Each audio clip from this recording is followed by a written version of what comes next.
Today is part 2 on our discussion on non-alcoholic fatty liver disease.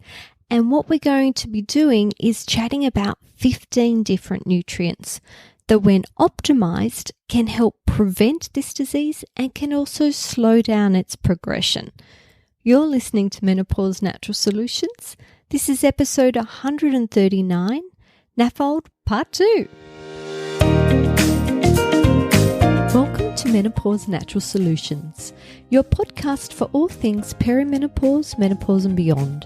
Stay tuned as your host, Naturopath Jennifer Harrington, explains how to use natural therapies to find your ultimate health and happiness during your transition.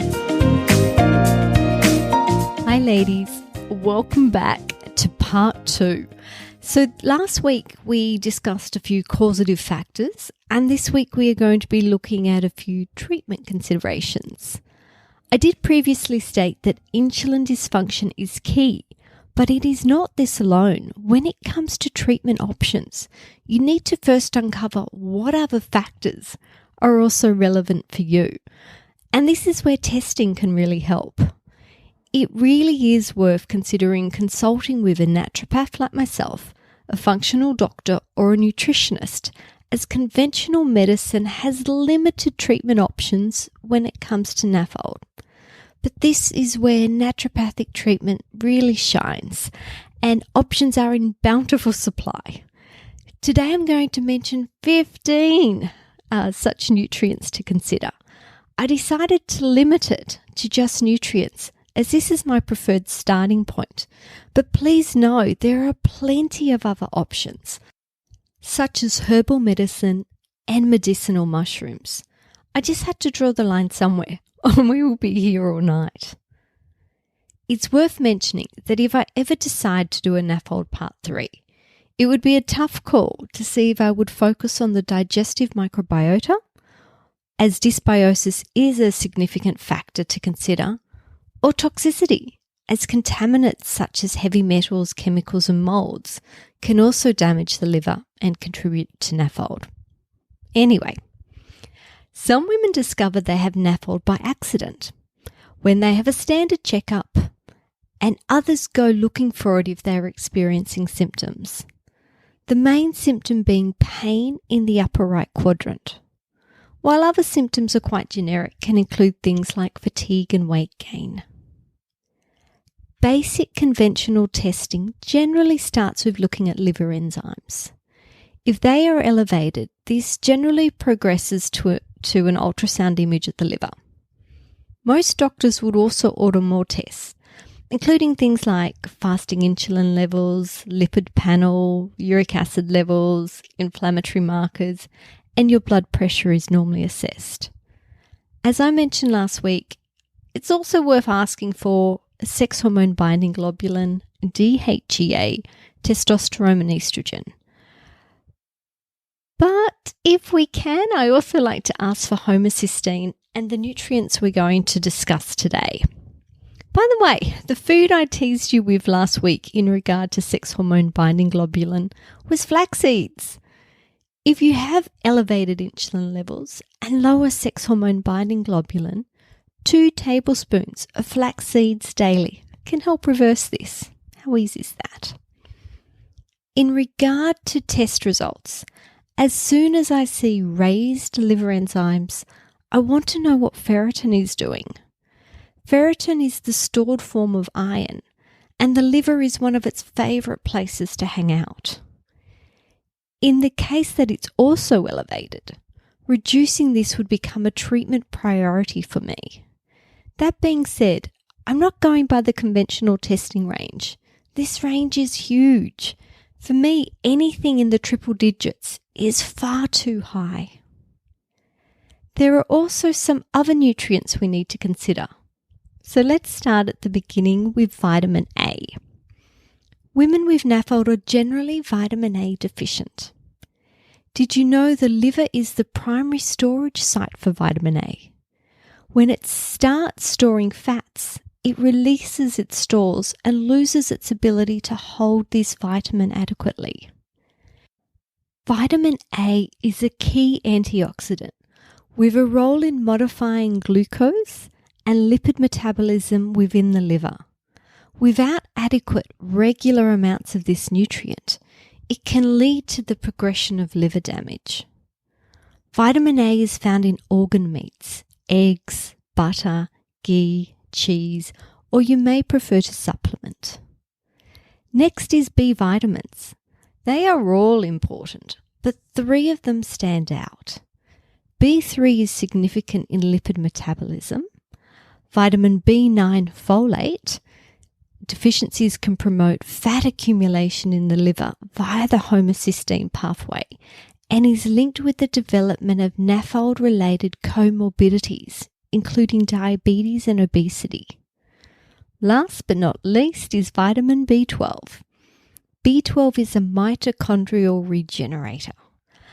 Unfortunately, your mitochondria are innocent victims in the development of fatty liver, hence the symptom of fatigue.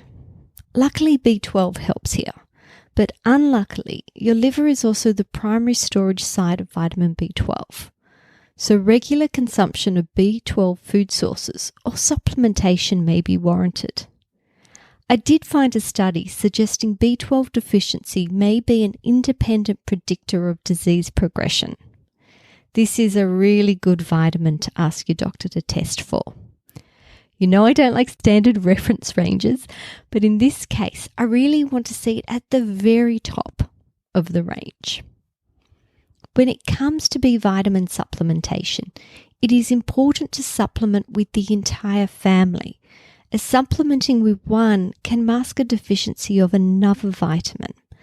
Depending on the severity of your deficiency, I may consider supplementing with the entire B vitamin family, plus an additional individual B vitamin.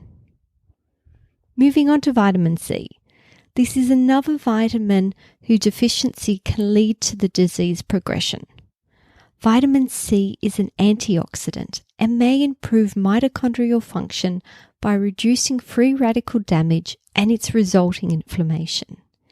It may also play a role in improving lipid and glucose metabolism and suppressing central obesity.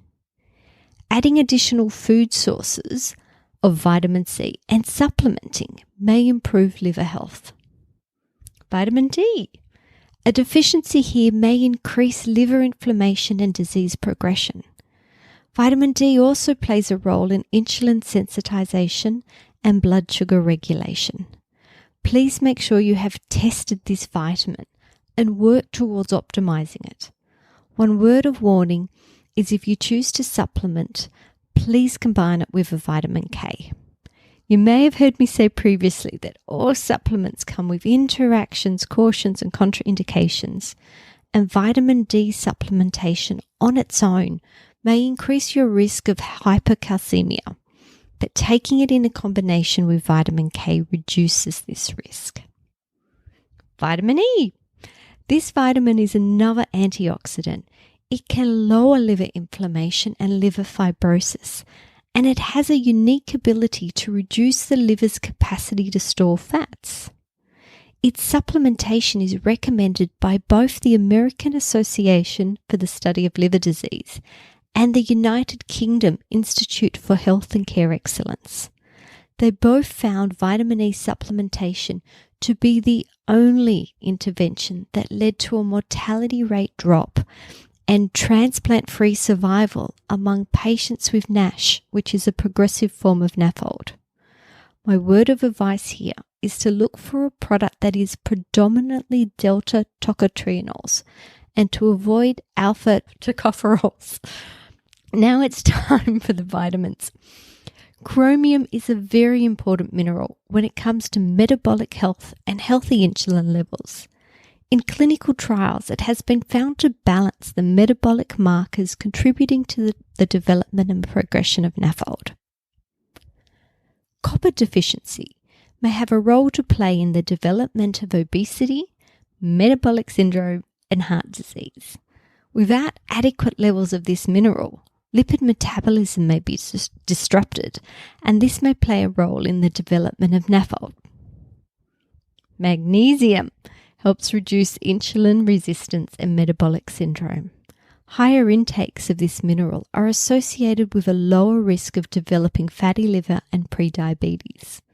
The scary thing is that almost everyone is deficient in this mineral that I call the master menopause mineral, as it can also help with so many menopausal symptoms such as sweating, insomnia, stress, moods, headaches, muscle cramps, and more. Please make sure you're getting enough. One of my favourite ways to top up on this nutrient is with an Epsom salt bath. Manganese is a potent antioxidant and a key component of manganese superoxide dismutase, which is the principal antioxidant found inside your mitochondria.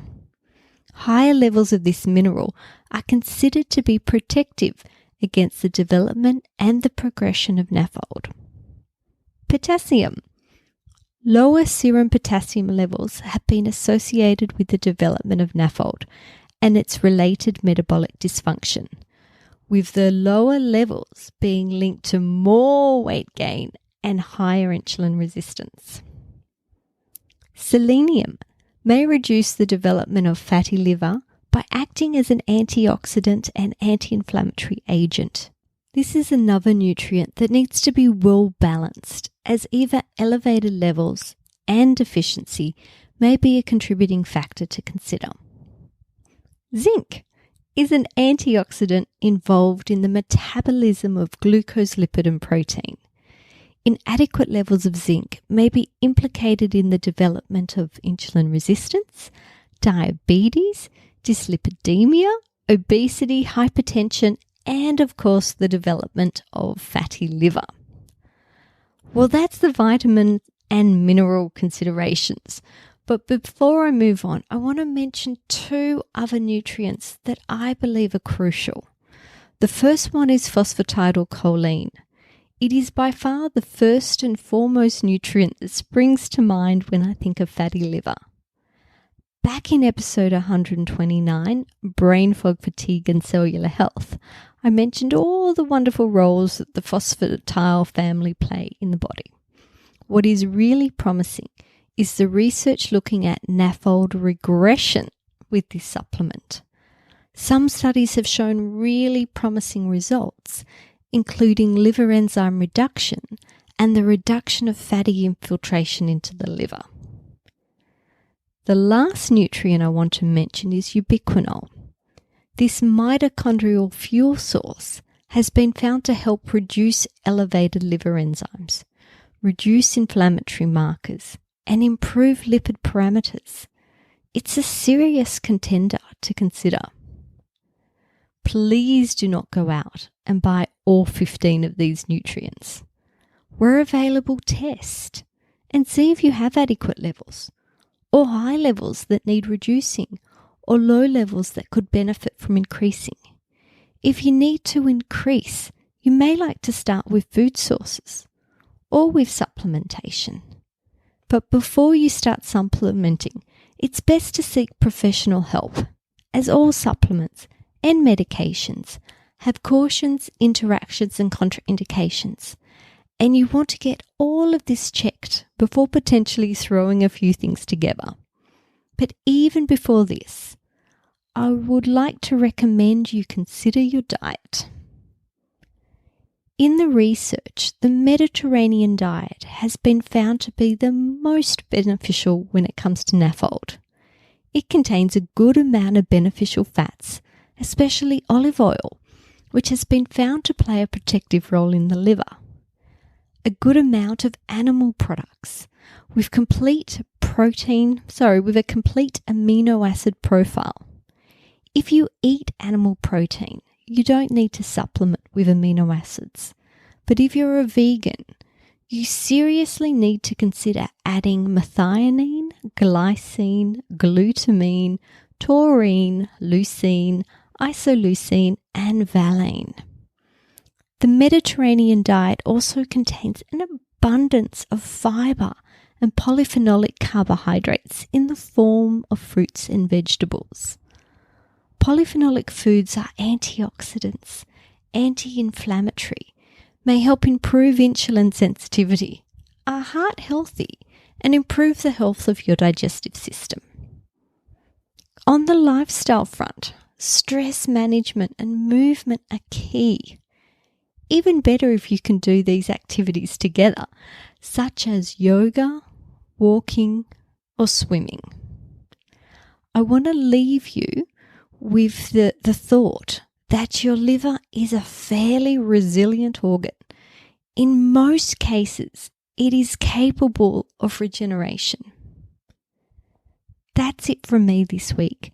Please reach out if you would like a hand preparing a treatment plan specifically for you to help start regenerating your liver. Have a wonderful week. Bye for now.